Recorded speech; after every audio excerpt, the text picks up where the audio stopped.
wangu kambi, ndio waziri wa leba, ashibe sana usubuhi, akula ashibe. Then there has been the question of whether indeed the union has delivered required services to its union members, or are the workers being taken for a ride? Wafanyikazi wanakuwa imara. Tunaona sasa COTU wafanyikazi lipa shilingi 150 kwa mwezi.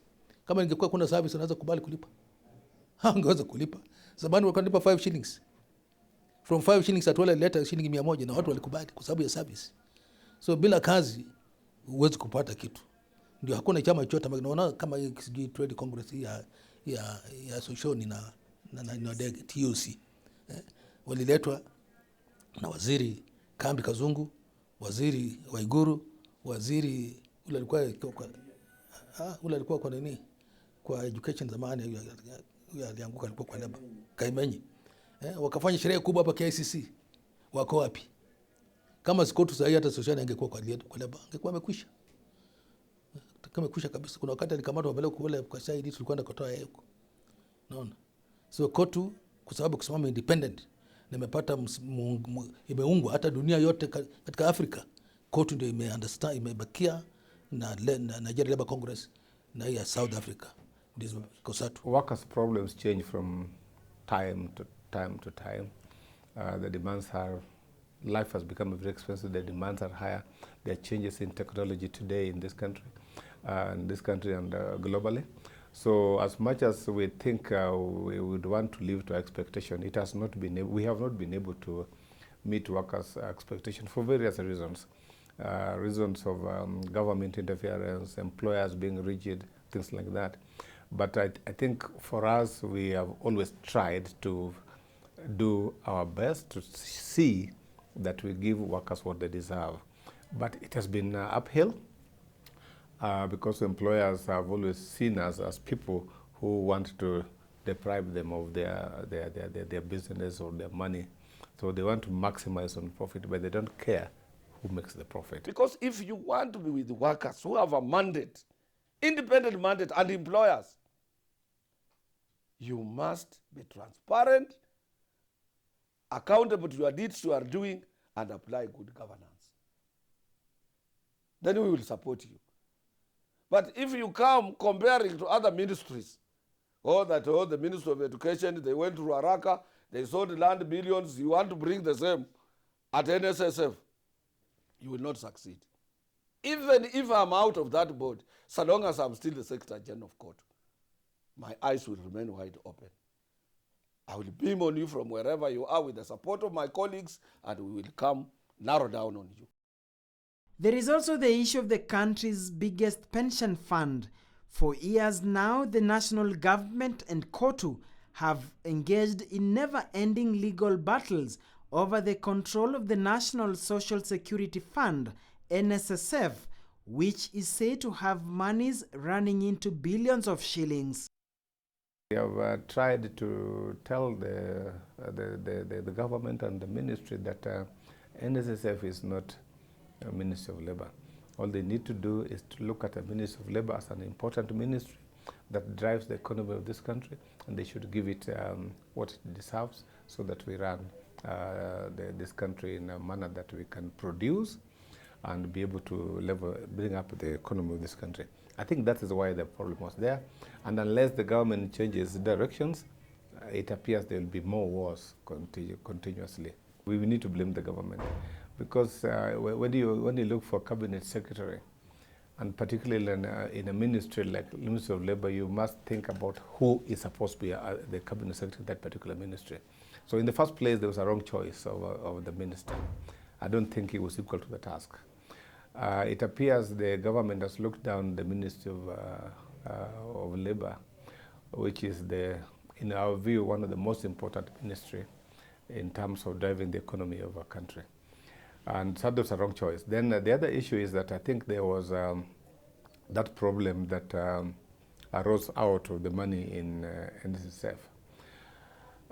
It appears that every minister who comes to the Ministry of Labour thinks that NSSF is the ministry itself.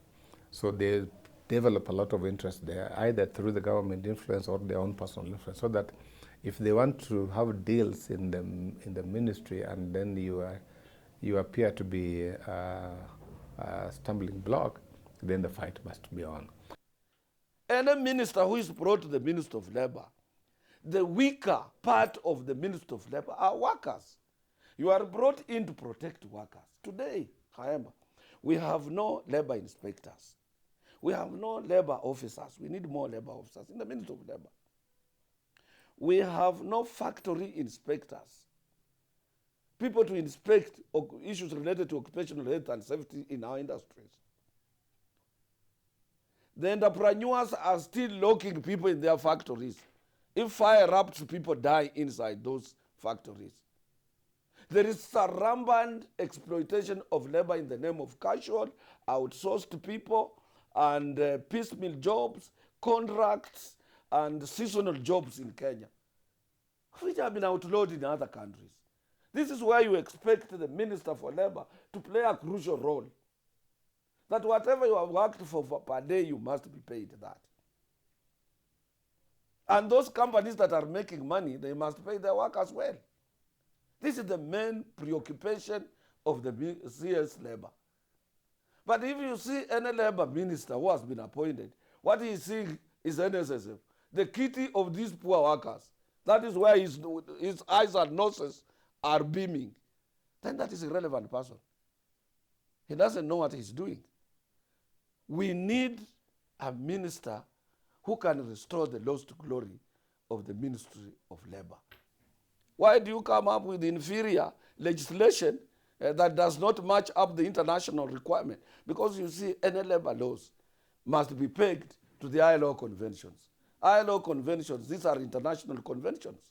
ILO is a UN agency, United Nations agency, one of the United Nations agencies. So you cannot come up with inferior legislation which does not match or measure up to the international standards and instruments as far as workers' issues are concerned, and then you say you have this brain in parliament here. Sometimes I look at them and I say, where did these people go to school? But even going to school and having degrees, even PhDs, that is not education. Those are decorations. But an educated person would think twice before he does something, particularly something that can affect millions of people. COTU today enjoys membership of more than 2.5 million Kenyans. From 300,000. Yeah, when I took over. My own union, Kenya Plantation and Agricultural Workers Union, enjoys 360,000 members. Other unions have grown up, like Kenya Union of Commercial Food and Allied Workers Union. It's one of the giant unions in this country. All senior leadership at Solidarity Building has been in office for over 15 years now, but dismiss the notion that they are leaders for life who have refused to retire. Why don't they say Guled of Red Cross, he has overstayed. I came in 2002 when Guled was heading Red Cross. He's still there. I think it was 10 years or something like that. And he's doing a commendable job. Even when he leaves, I don't know, we'll get another Guled. That guy has done a commendable job in the Red Cross. Why are they saying he should go home? I have done a commendable job in labor movement, not only in Kenya, but in the whole world. I'm number 2. Why are they not praising me to say Atwell has done a good job? Whenever I go on the continent of Africa, the following day, I pay a courtesy call to the head of state. If you went to the LO conference, you'll find people older than ourselves still coming and serving, because it's a service, it's a calling. So if you think, if the people in communication workers think that I still can serve them well, fine. But we have been advised, and we are now trying to do succession plans in our unions. Even here in COTU, if you look around us, there are very relatively younger people coming up, and we hope they will take over the leadership.